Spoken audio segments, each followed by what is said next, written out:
Mukhang nawili sila dun sa flood control. Hindi na naging priority yung pagtayo ng classroom. Dismayado sa Department of Education Secretary Sani Angara na 22 silid-aralan lamang ang naitayo ng DPWH ngayong 2025.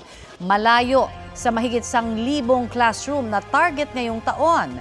Gusto na ng DepEd na ibalik sa kanila ang pondo para sa pagpapatayo ng mga silid-aralan.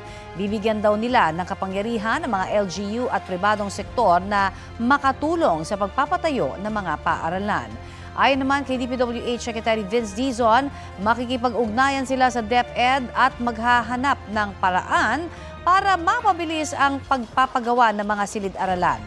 Ikinidismaya rin ni Senate Committee on Basic Education Chairperson Senator Bam Aquino ang mababang bilang ng mga naipatayong classroom. When you look at our classrooms, 22 completed for 2025. Even just saying it, sumasakit po yung puso ko. Ang current classroom backlog ho natin ay 146,000. By 2028, if we continue at this rate, aabot ho tayo ng 200,000.